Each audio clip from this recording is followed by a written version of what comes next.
Growing up in the USSR, I had a childhood friend whose grandfather was a devout communist. As the Soviet Union was falling apart, the media was reporting more and more about the atrocities that were committed by the communist regime and how the government apparatus was rotten to the core. This friend's grandfather was witnessing his ideas being shattered right in front of his eyes.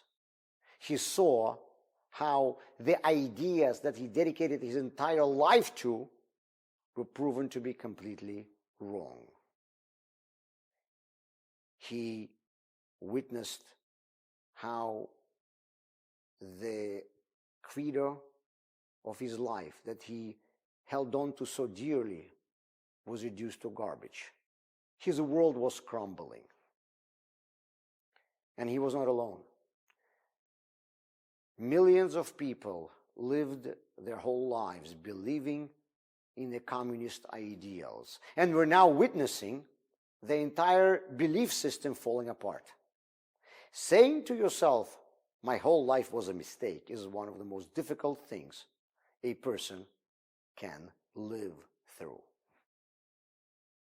Here in the US, in the 21st century, we Jews have experienced something very similar. In order to illustrate it, I will have to turn to probably the first event of this kind recorded in human history. The Torah is telling us about Lot, Abraham's nephew. He was raised in the house of Abraham and Sarah, the first Jews.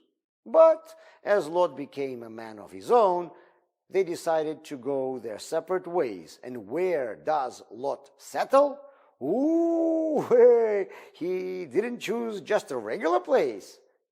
He moves to Saddam, the financial capital of those days. New York, Manhattan, Wall Street. Saddam was the wealthiest city in the world.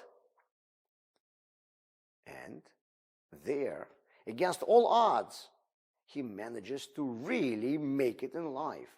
This newcomer becomes a respected member of their society. He climbs up the ladder of financial hierarchy and becomes abundantly wealthy.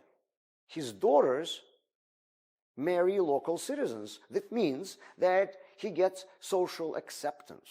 And eventually, he is elected to be on the bench of judges of the city. Supreme Justice Lot. For a foreigner, a nobody, to join the highest echelons of a society. For Lot, it was especially hard to make it in Saddam socially because he was raised in a Jewish home where kindness was one of key values. And Saddam was known for its wealth as well as for its immoral ideology of social Darwinism. Everyone fends for themselves, and if you cannot make it on your own, it's better for you to die. They believed in the survival of the fittest. Helping others was prohibited in their moral code. Anyone asking for help is a burden for the society and needs to be eliminated. As we see, Saddam's worldview was not far from Nazi ideology. But before Kristallnacht, many Jews in Germany believed that they made it in German society. So did Lot. And at one point, German Jews started quickly realizing that the country that they called home was turning against them. And for Lot, such a moment has also there at one point.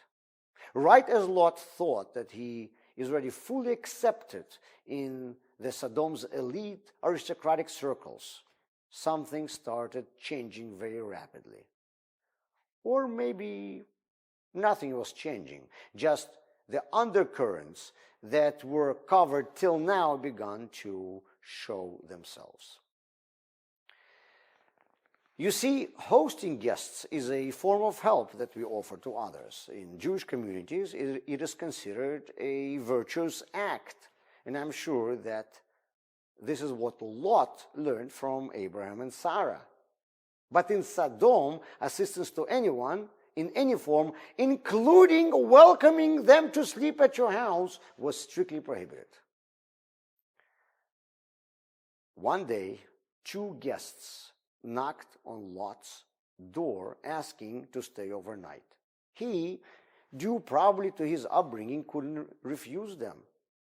He knew that it would be frowned upon by the locals, but after all, I'm already a judge. What are they going to tell me? He probably thought. And this is when the entire city gangs up against him. And they're ready to kill him for the sin of hosting guests.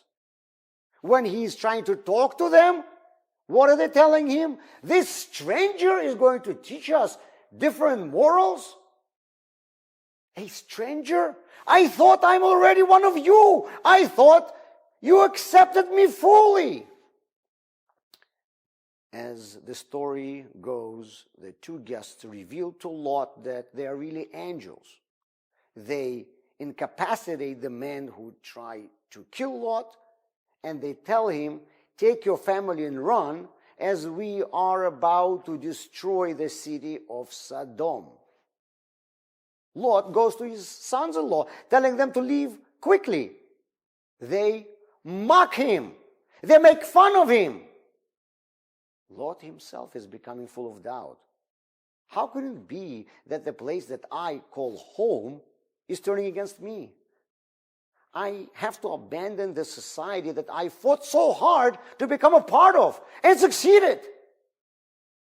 Lot was refusing to face reality. Like for devout communists, Lot's beliefs were crumbling in front of his eyes. Just like Jews in Germany were in disbelief that they have to abandon their motherland.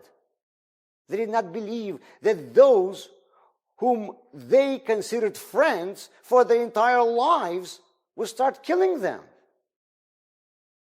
But they did. Many ask, why didn't Jews in Germany fight back after Kristallnacht? You know what? It wasn't because they didn't know how to. It's not about Krav Maga or about having guns, even though Hitler did make sure to take away everyone's weapons. It's about mental readiness. It's about disbelief that your neighbors will actually do what they say they will. Jews in Germany were refusing to face reality. Like for devout communists, their beliefs were crumbling in front of their eyes. It was impossible to live through this. After October 7th, 2023, many were surprised how such a massive terrorist operation was able to be conducted in Israel without being noticed by intelligence.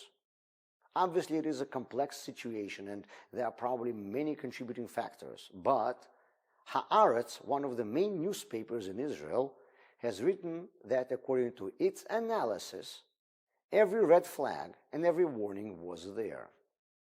Why didn't anyone in intelligence follow up on it? Israelis were not believing, writes Haaretz, that after everything that Israel has done for these Arabs in Gaza, they would turn against them. Yes, a couple crazies, they're always there, but majority of them have to be nice to us after everything what we have done to them. Jews in Israel were refusing to face reality. And what did they see on October 7th? The Arab workers of Jewish kibbutzes of many decades, whom Jews already considered like family, were helping terrorists. Like for devout communists, the belief of these Israelis was crumbling in front of their eyes. And what happened here in the US? What happened in Europe? Like Lot, we ended up living in the most prosperous places in the world. Like Lot, we Jews made it here. Finally, we are not considered strangers in this land. Finally, we are accepted. People look at us as ones of their own. We became justices. We became leaders, politicians, doctors, lawyers, prominent businessmen, most respected members of upper echelons of society. Like Lot, we never believed that the pillars of this society can never turn against us. There's a girl here in our community. We'll call her Jessica. She is a proud Jew and always wears a Star of David necklace. Some years back, she went to a good college and became a part of a nice group of friends. Together, they went through their education, and each one of them got a different job, but they all stayed local, and they continued to be best friends. They would get together for weekends, celebrate each other's milestones, and they were really considering each other sisters. None of these friends were Jewish, but they all knew that Jessica was. For years, Jessica felt 100% accepted by them until a few days after October 7th. The girls got together for their usual meetup at a coffee shop, and one of them tells Jessica, "I hope at least now you will finally take off this necklace." She was stunned. But she was even more taken aback when she saw that all of her friends were in it together. Like Lot, she felt accepted only to find out at the moment of truth where her friend's heart really was all this time.